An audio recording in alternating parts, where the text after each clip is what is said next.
Most people think enemies are created by insults. In reality, they're often created by success, and not even extraordinary success. Sometimes all it takes is one meeting where you said something too smart, one project where your results were too visible, one moment where the person above you felt, even for a second, slightly smaller standing next to you. They didn't tell you, they smiled. Maybe they even congratulated you, but something shifted in that room, and you didn't notice until it was too late. Imagine this. You've been working under someone for 2 years, a senior manager, respected, the kind of person who commands a room without raising his voice.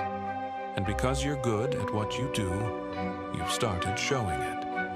One afternoon, there's a big presentation. Stakeholders in the room. Your manager introduces the project, then hands it to you. You deliver, clean, confident, the kind of performance that makes people lean forward. After the meeting, a senior executive pulls you aside. That was impressive. You should be leading more of these.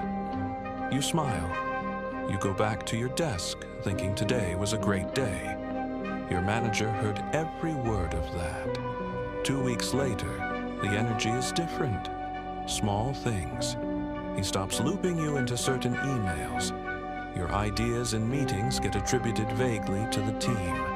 A project you were supposed to own quietly gets reassigned. Nothing you can point to, but you feel it. This is what most people never understand. Power doesn't announce when it feels threatened. It just quietly begins to remove you.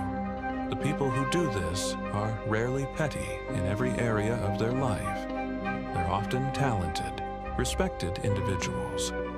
But the psychology is the same across all of them. Nobody wants to stand next to someone who makes them feel like the supporting character in their own story. That's not weakness. That's how human status psychology works. Robert Greene called it the danger of outshining the master. But it goes deeper than career strategy. It's about how people experience their own identity when someone else's presence gets too bright in the same room. Think about the friend group dynamic. There's always one person who's been the most successful in the circle, the one people call for advice, the one whose opinion anchors conversations. People build their social identity around that role. Now imagine someone already in that circle starts changing. More confident, more interesting, better at reading a room. Suddenly, the calls slow down. The invitations get slightly less frequent. The old dynamic feels unstable. Nobody says anything. But the group subtly begins to freeze that person out. Not with hostility, just with distance. And the person being frozen out is usually confused, because they didn't do anything wrong. They just grew. That's the part nobody tells you. Growth, when it's visible, when it happens near people who have tied their identity to being above you, is not always celebrated. Sometimes it gets quietly punished. The worst version of this plays out in long-term relationships. Somewhere along the way, one person starts becoming noticeably more successful, more confident, more socially sharp. The other partner starts to feel something they can't fully name. Not hatred, not jealousy the way people usually describe it. More like a slow anxiety, a feeling that the gap is widening, that they're becoming less necessary. And what do people do when they feel unnecessary? They don't say, "I feel insecure." They say you've changed.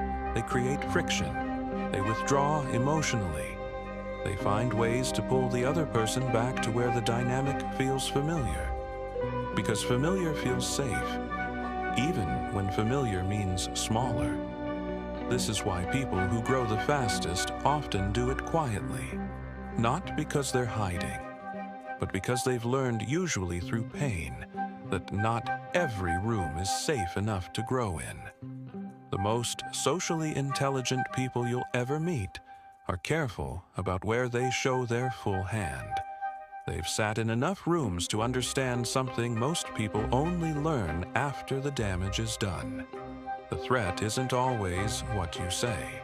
Sometimes it's simply what you represent. When you make someone feel behind, even unintentionally, even through pure effort, you've already done something to that relationship. Something invisible. Something that doesn't get repaired with a conversation. Because the damage isn't logical. It's psychological. You can't apologize for being good. You can't undo a result. You can't unsay the smart thing you said in that room. What you can do is understand the game you're already inside. Some people around you right now are not celebrating your growth the way they used to. You've noticed. Maybe you explained it away, but part of you already knows. The room changed the moment you stopped being easy to stand next to. Nobody will tell you that directly. The game doesn't wait for you to learn the rules.